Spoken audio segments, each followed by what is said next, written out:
Your business has failed, you are crying day and night, can't get any sleep, and you don't know what to do? Let's talk about it now.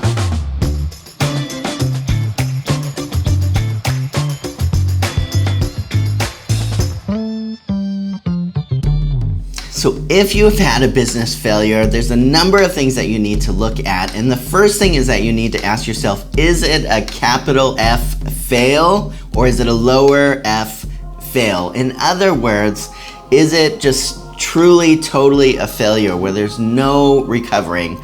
Or has it failed, but you could still find a way forward? Almost always, not always, but almost always, business failures really aren't true failures. They're just challenges, they're just pitfalls, there's just something that you need to learn and figure out and overcome. So many businesses fail. Actually, so many businesses close, I should say. I think it's something like 80% of businesses fail. That means like close their doors in the first year of existence, and out of the remaining 20%, something like 80% of those will close their doors within the next 5 years. But let me ask you this. Do you think that those businesses are closing because they really truly failed, like capital F fail, there was no hope for recovery? Or do you think it was something else? For me, I think most of those businesses didn't need to close. I think what happened is that for many people, they found some real challenges and they didn't know how to overcome them. And so they wimped out and they just closed the doors when they didn't need to.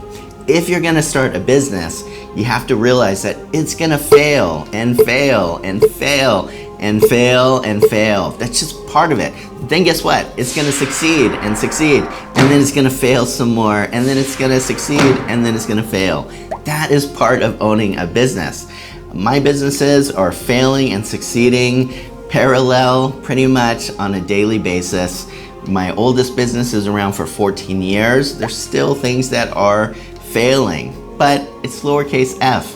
It's just kind of part of the deal. And if you want to start a business, you have to be comfortable with failure. It's just part of it. Failure to me, though, is not a big deal. Failure is just something that you need to learn from, that you need to grow from, and hopefully not keeping the same mistakes over and over. Figure out how you could change from those failures, and your business will ultimately succeed.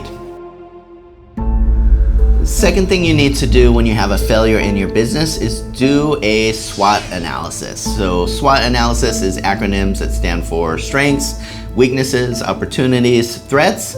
Make sure that you really are thinking through each of those areas. It's going to really help you to improve. If you need some advice on how to do a SWOT analysis, Google is your friend, and so am I. Feel free to reach out, and I'm happy to help you with how to do that.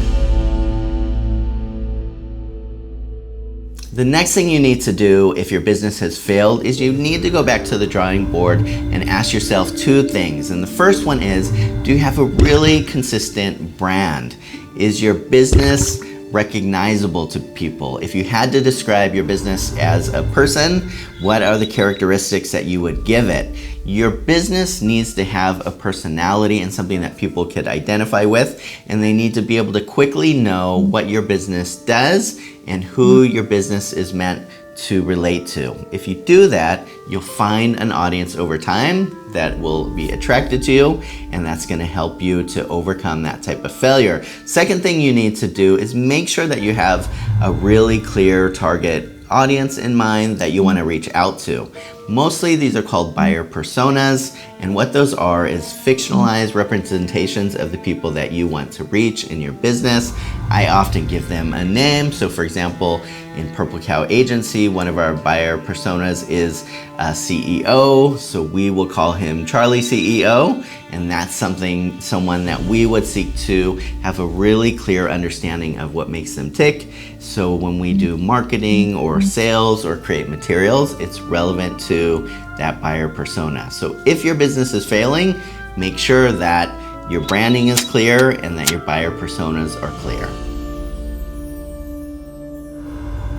Many businesses fail because they don't have a clear product, which is either a service or something physical that they sell, and they don't have a clear audience that needs that. So if you are selling toys, you need to be clear. Are those for boys or girls or both? If you are selling books, what kind of books are they? You have to be sure that whatever business you have, there's a really clear product market fit in order to gain traction and to have success. You also need to make sure that you have a very clear goal-oriented marketing plan. One of the things that we find is that so many people will say, I need to do marketing for my business. And so they'll think that they just need to throw up some posts on Facebook or on Instagram and voila, they're all done with marketing. But what we found over time is that it's far more important to have a clear goal in mind of what you want to achieve with marketing or something specific that you're doing for marketing. And then you could create a sales funnel, which is a plan that helps nurture people from understanding about what you're selling to actually buying for that.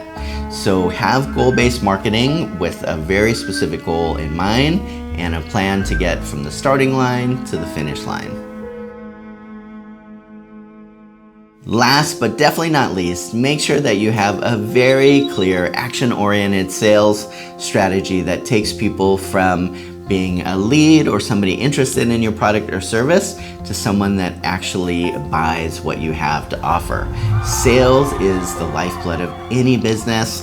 I know a lot of people don't like that word sales or think that it's beneath them or not that important, but if you don't have sales, you don't have a business.